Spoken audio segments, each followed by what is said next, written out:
नमस्कार, मैं हूं विकास दुग्गल। जैसा कि आपको पता है कि चेंबर चुनाव की सरगर्मी है और वीडी ब्लॉग हर उस खबर को आप तक पहुंचा रहा है जो आपको जाननी जरूरी होती है। आज मैं उस शख्स के पास मैं पहुंचा हूं जो पूरे बस्तर संभाग और छत्तीसगढ़ में इस चुनाव को सबसे ज्यादा रोचक और रोमांचक बना दिए। जी हाँ, उपाध्यक्ष पद पर लड़ने वाले अशोक लुक्कड़ जी के पास। अशोक जी से सबसे पहले तो मैं आपका कार्यक्रम में स्वागत करता हूँ। और अशोक जी, मेरा पहला सवाल आपसे ये है कि किस विजन के तहत आप इस चुनाव पर उतरे हैं और क्या ऐसा कारण आ गया कि आप चुनाव लड़ रहे हैं? सबसे पहले विकास दुग्गल जी के माध्यम से और विधि विभाग के माध्यम से मैं आप सभी दर्शकों को शुक्रिया अदा करता हूं कि आपने मुझे बोलने का मौका दिया और एक मंच दिया। विकास भाई, विज़न की जो बात है, व्यापार के विज़न के लिए मैं यहाँ पर हूँ। क्योंकि पिछले 54 वर्षों की जो बात हो रही है, लोग जो 54 वर्षों का जो दुहाई दे रहे हैं, आज 54 वर्षों में चेंबर ने क्या किया क्या नहीं किया, ये आज पूरी जनता जान रही है। चेंबर के चुनाव आज तक थोपे जाते रहे हैं। चेंबर के चुनाव आज तक कुछ लोगों के हाथों में थे। आज किसी को चेंबर में निर्वाचित होना था तो वो चेंबर तक नहीं पहुंच पाता था। मुझे ऐसा लगा कि अब मुझे व्यापारियों की आवाज़ बननी चाहिए।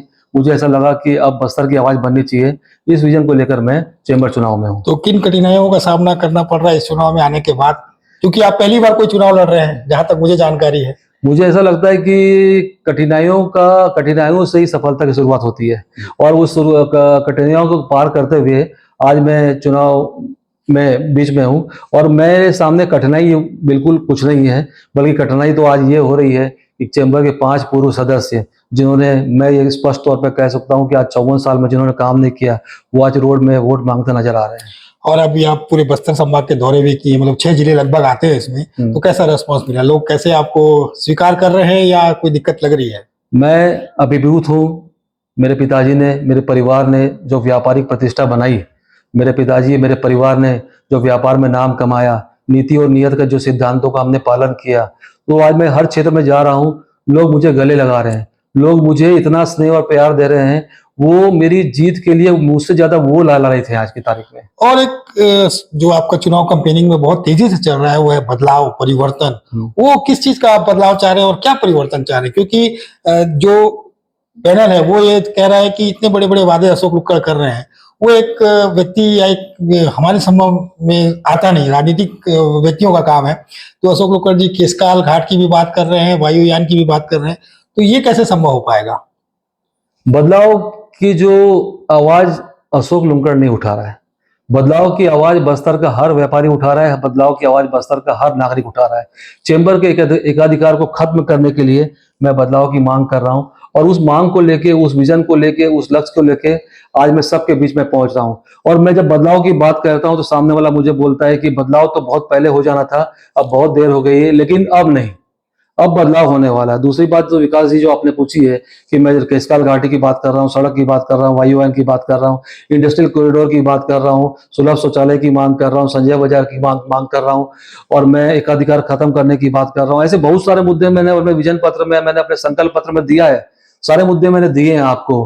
तो ये मुद्दे, अच्छा हाँ, इसमें एक ऐसा भी हुआ है कि मेरे जो संकल्प पत्र को मेरे जो विरोधी है वो एक राजनीतिक पत्र बोल रहे हैं, जबकि अगर आप उस चीज को अच्छे से पढ़े और समझे तो हमको ये समझना पड़ेगा कि पहले हम व्यापारी हैं, उसके बाद हम इस नागरिक भी हैं। तो आज ये चेंबर की ड्यूटी होती है, चेंबर का कर्तव्य होता है। चेंबर व्यापार से जुड़ा है और व्यापार चेंबर से जुड़ा, हर नागरिक चेंबर से जुड़ा। तो ये बदलाव के लिए तो शुरुआत चेंबर को करनी थी। जी, 54 सालों में चेंबर ने कुछ नहीं किया। 54 सालों में चेंबर के प्रतिनिधियों ने ज्ञापन दिया, फोटो खिंचवाया, माला पहना, उसके अलावा कुछ नहीं किया। मैं दुग्गल जी आपके वीडियो ब्लॉग के माध्यम से आपको ये कहना चाहता हूं कि जो मैंने संकल्प पत्र इसमें लिया है और मैं उसको पूरा करूंगा। जहां तक आपने एक प्रश्न और किया कि एक अकेला क्या कर लेता है, इतिहास गवाह है। इतिहास गवाह है कि हर अकेला व्यक्ति ने जब अपने इतिहास की शुरुआत की थी तो वो स्टार्टिंग में अकेला था, बाद में काफिला बढ़ता गया। जी, शुरुआत तो हमने भी अकेले की थी और हम आज बढ़ते जा रहे हैं। तो ये है अशोक लुक्कड़, और अशोक लुक्कड़ से जो उम्मीद व्यापारी भाइयों ने की है वो उम्मीद पर फैसला तो शनिवार के आएगा, वो तो देखा जाएगा। लेकिन जितनी कॉन्फिडेंस से अशोक लुक्कड़ जी अपनी बात करते हैं, मैंने बहुत सारे इंटरव्यू किए हैं, वो आज पहली बार मैं देख पा रहा हूँ कि इतना आत्मविश्वास भरा हुआ इनमें। और मैं उनको अग्रिम शुभकामनाएं देता हूँ कि इस चुनाव पर वो चेंबर में काबिज हो और व्यापारी हित के लिए काम कर सके। अशोक जी, एक संविधान को लेकर भी बहुत चर्चा है कि संविधान जो पिछले कार्यकाल में, पिछले कार्यकाल में ऐसा बदल दिया गया कि नए लोगों को मौका नहीं मिलता। जैसे आप भी अध्यक्ष पद के लिए चुनाव नहीं लड़ पाए, तो क्या इस संविधान से लोगों का नुकसान हुआ, व्यापारी अच्छे लोग आ नहीं पा रहे हैं? क्या ये कोई राजनीतिक साजिश तहत है क्या, कि कोई नए लोग ना आए, कि परिवार का उसमें सिस्टम चलता रहे? क्या आपको इस संविधान में कोई बदलाव की मंशा या ऐसा जरूरत महसूस होती है? स्पष्ट तौर पे और बहुत ही गंभीरता से मैं अपनी बात रख रहा हूं कि ये जो चेंबर का संविधान है, ये षड्यंत्र के तहत बनाया गया एक ऐसा ग्रंथ है जिसके कारण बस्तर के कोई भी व्यापारी 9 साल तक चेंबर के कोई भी पद पे नहीं आ सकता। संविधान में परिवर्तन बहुत जरूरी है। संविधान एक षड्यंत्र पूर्वक संविधान है और मैं आपको ये बता दूं कि संविधान में को परिवर्तित करने का सबसे पहला मेरा मुद्दा रहेगा। अगर आप जनता यहाँ की मुझे चुनती है, जगह देती है, तो विकास जी, मैं आपको आपके मन से वादा करता हूं कि ये जो काला संविधान पूर्व के लोगों ने बनाया है, मैं उसको खत्म कर दूंगा। कर सके। वीडियो ब्लॉग से जुड़ने के लिए बहुत बहुत धन्यवाद, शुक्रिया। खबरों के साथ जुड़े रहिएगा मेरे साथ 24 घंटे लगातार।